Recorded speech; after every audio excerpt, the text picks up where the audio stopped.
보리 달마, 여러분도 잘 알고 있을 것입니다.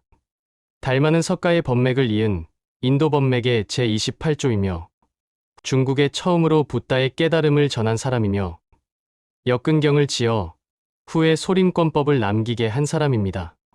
달마가 맨 처음 중국에 건너왔을 때 당시 양나라의 황제인 양무제의 영접을 받게 되었습니다. 양무제는 중국의 불교를 크게 전파시킨 신심이 돈독한 불교 신자이기도 했습니다. 양무제가 달마에게 물었다.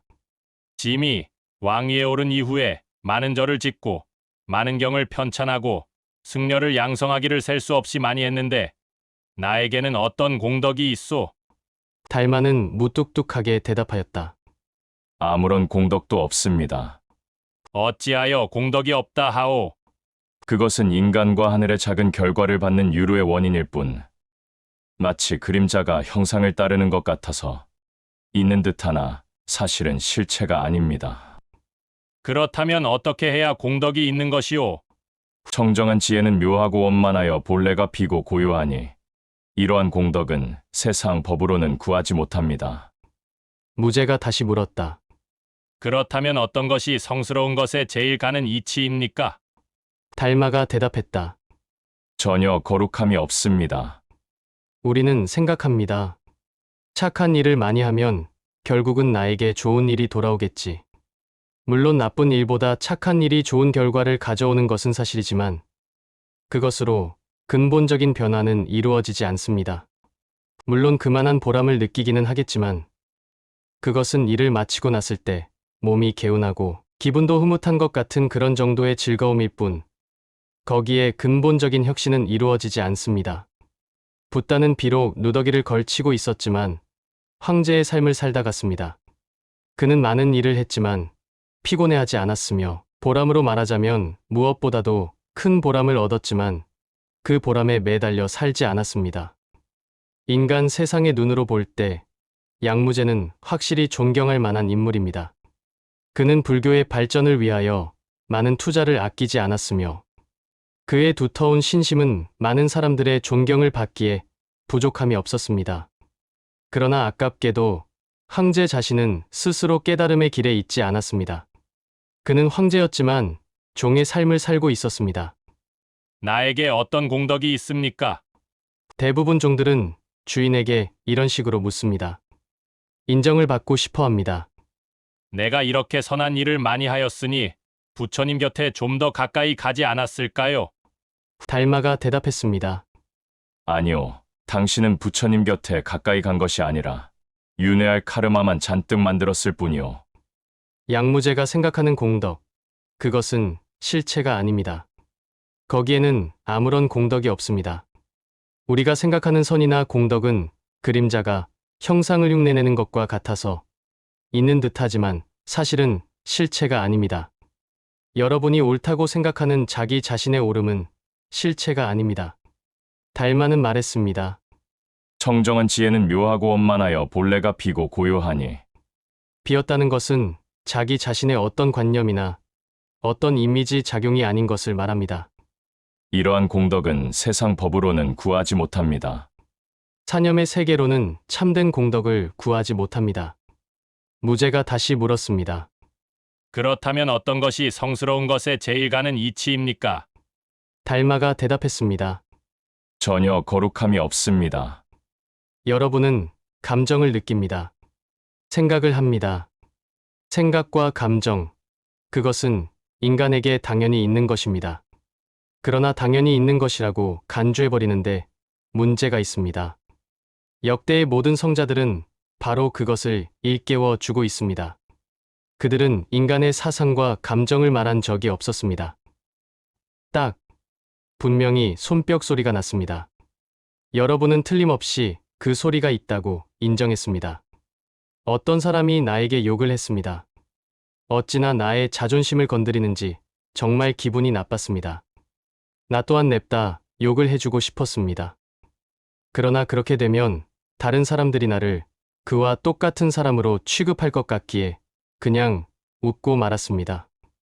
그러나 이런 사람은 안에서 병을 키우게 됩니다. 욕구는 억압에 의해서 일단 속으로 삼켜지게 되지만 언젠가는 반드시 튀어나오게 됩니다. 그것은 안에서 스트레스나 파괴적인 어떤 행위 혹은 질병으로 변신합니다. 욕구는 반드시 그것을 해소하려 합니다. 그것은 아주 교묘한 방법으로 뚫고 나옵니다. 그렇다면 어떻게 해야 할까요? 어떤 사람이 나에게 욕을 해서 정말 기분이 나빴는데 이것이 잘못된 것입니까? 여기 딱 하고 나는 이 손뼉 소리가 가짜란 말입니까? 물론 진짜입니다. 당신의 경우 그것은 진짜입니다. 왜냐? 그것은 당신 안에 나가 있기 때문입니다. 내가 말하고자 하는 것은 지나가는 손바닥과는 상관이 없습니다. 손바닥은 항상 지나다니고 있습니다. 지나가는 손바닥에 마주치는 당신의 그 손바닥을 치우십시오. 당신 안에 있는 나라는 그것이 바로 손바닥입니다. 마주치는 또 하나의 손바닥입니다. 당신을 비울 때, 당신의 손바닥을 치웠을 때, 지나가는 손바닥은 소리를 만들지 않습니다. 개새끼가 오든지 말새끼가 오든지 여러 가지 새끼가 동시에 와도 당신은 물결이 일지 않습니다. 당신에게서는 오히려 사랑이 나가게 됩니다. 그래서 예수가 말했던 대로 자동적으로 그리고 자연스럽게 원수를 사랑하게 되어 있습니다. 원수를 사랑하라라고 말함으로써 사랑할 수 있는 것이 아닙니다. 원수조차 사랑하기 위해서는 당신은 몇 가지 깊은 통찰을 얻어야 합니다. 그때 어느새 원수를 사랑으로 대하고 있는 자신의 모습을 스스로 보게 될 것입니다. 초월하라. 손바닥의 세계로부터 벗어나라. 모든 작용을 일으키고 있는 너의 기준, 고정관념이라는 물결, 그것을 벗어나라. 그리하여 아무것도 없음의 세계를 얻게 되면 아무런 물결도 일어나지 않을 것이다. 그 위로 선이 지나가고 악이 지나간다. 다만 지나갈 뿐, 허공은 아무런 말도 하지 않는다. 그러나 사람들은 손바닥을 내밀고 있습니다. 그리고 부딪히는 손바닥들을 탓하고 있습니다. 지나가는 손바닥에게 먼저 욕을 하기도 합니다. 그러면서 부딪히는 소리에 괴로워하고 또 즐거워합니다. 딱 하는 그 소리를 붙잡으려고 합니다. 손뼉의 자취를 구하려고 합니다. 부딪힘의 그림자로 지붕을 엮어서 그 속에서 살고 있습니다. 그러나 손뼉의 자취를 찾으려 하지 말고 당신의 그 손바닥을 치우십시오. 지나가는 손바닥은 소리를 내지 않습니다. 외손뼉, 그것은 아무런 소리도 내지 않습니다.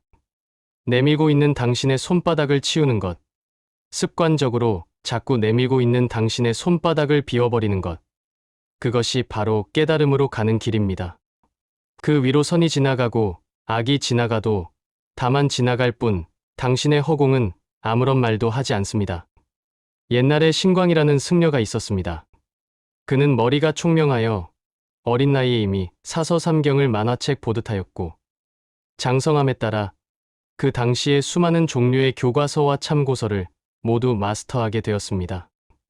모든 가르침과 가르침이 명시하고 있는 예법, 모든 가르침 속에 숨어있는 명상 비법과 초상 능력, 마음을 너그럽게 하는 풍류, 모든 가르침이 가지고 있는 법규, 룰, 그리고 주역에 이르기까지 통달했습니다. 그래서 많은 사람들이 그에게 물으러 왔습니다. 이러이러한 것은 무엇입니까? 라고 물으면 그것은 이러하니라.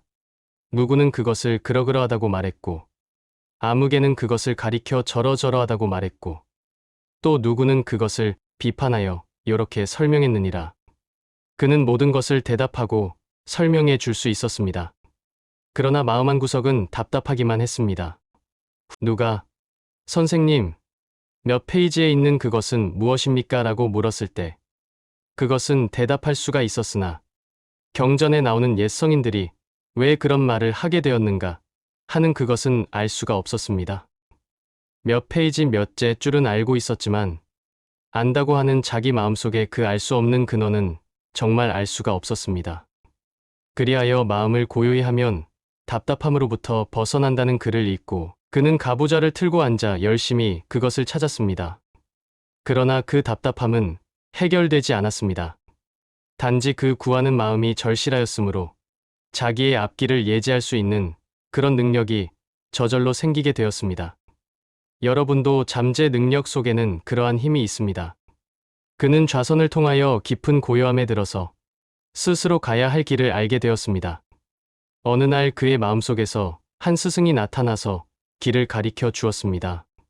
그가 가리키는 길을 따라가고 또 따라가 보니 그곳에 달마 대사가 있었습니다. 달마를 처음 보는 순간 저 사람을 통하여 나의 이 답답함을 벗을 수 있으리라는 느낌을 분명하게 느낄 수 있었습니다. 그는 곧 달마의 제자가 되었습니다. 그리하여 달마를 섬기기를 자기 자신을 섬기는 것보다 더 끔찍이 하였습니다. 그러나 달마는 신광에게 아무것도 가르쳐 주지 않았습니다. 신광의 답답한 마음은 아랑곳하지도 않았습니다. 그러나 신광은 훌륭한 믿음을 가진 사람이었습니다. 그는 스승에게 불만을 품지 않았습니다. 오히려 자신의 마음을 다시 한번 다짐하려고 다음과 같은 문구를 떠올렸습니다. 옛날에 구도자들은 돌을 구하려고 할 때 뼈를 깨뜨려 골수를 빼내고 피를 뽑아서 줄인 이를 구제하고 머리를 진 땅에 패고 벼랑에서 떨어져 줄인 호랑이를 먹였다. 옛사람이 그러했거늘 내가 과연 어떠한가? 그는 스스로 자신을 회개했습니다. 나의 구하는 마음이 얼마나 부족했으면 우리 스승에게 그 마음이 감응하지 못하는 것일까? 그는 스스로를 채찍질했습니다. 신광은 스승의 침묵에 대들지 않았습니다. 그러던 어느 날 간절한 그 마음을 이기지 못하여 그는 스승이 잠자는 방 앞에서 눈이 펑펑 쏟아지는 날 움직이지도 않고 그곳에 서 있었습니다. 밤이 깊어 이미 새벽이 되었습니다. 눈은 이미 무릎을 덮었을 때 달마의 마음이 조금 움직였습니다. 달마가 말했습니다.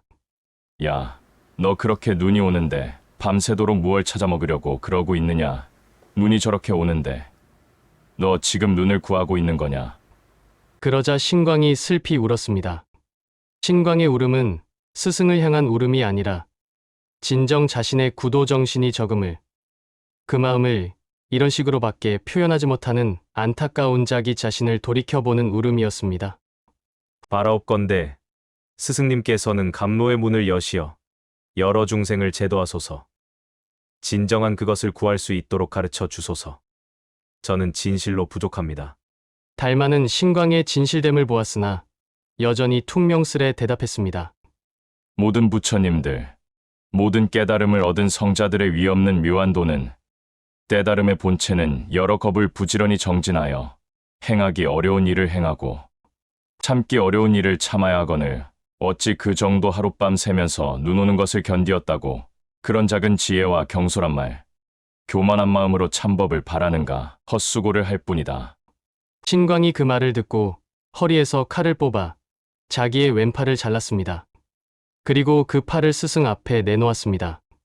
그것을 본 스승 달마는 예, 너 이런 위험한 짓을 왜 하느냐 하지 않고 이제 네가 진정으로 법을 구할 수 있는 네 그릇을 스스로 찾았구나. 모든 부처님들이 도를 구할 때는 법을 얻기 위해 몸을 던지셨다. 네가 이제 내 앞에서 팔을 끄는 그 마음, 이것은 가히 도를 구하는 마음을 얻었다 하겠다. 이제 너는 도를 구할 수 있고 그 일을 능히 해낼 수 있는 그런 상태에 이미 들어와 있다. 라고 했습니다. 그제서야 달마는 신광의 마음을 인정했던 것입니다. 신광이 물었습니다. 그렇다면 부처님의 그 법인을 들려주십시오. 부처님의 법인은 남한테 얻는 것이 아니다. 나에게 있어 내가 너에게 넘겨주는 그런 것이 아니다. 바로 너한테 있는 것이다. 신광이 다시 물었습니다. 그렇다 하더라도 지금의 제 마음이 편안치 못하오니 스승님께서 편안케 해 주십시오. 그러자 달마가 넌지시 웃으며 말했습니다. 좋다. 마음을 가져오너라. 내가 편안케 해주겠다. 신광은 생각했습니다. 팔은 잘라서 내놓을 수 있어도 마음은 내놓을 수 없다는 것을. 무엇이 내 마음을 불편하게 하는가 보았으나 거기에는 어떤 결정지어진 실체가 없었습니다. 아무리 마음을 찾으려 해도 그 마음을 찾을 수가 없습니다. 내가 이미 네 마음을 편안케 했다. 그 순간 신광이 번쩍하고 알아차렸습니다. 자기 자신에 작용되는 그 마음, 얻어서 꾸미려 하는 그 마음을 헤쳐 그 바탕의 마음, 그 실체가 무엇인가 퍼뜩 알아차렸다는 것입니다. 이것을 일본에서는 사토리, 즉 각이라 합니다.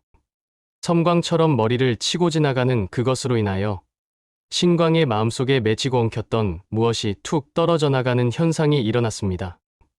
이제 네 이름을 신광이라 하지 말고 해가라고 하라.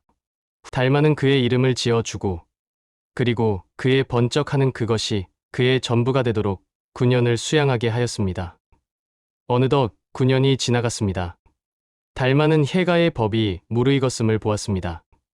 다음 영상에서 계속됩니다.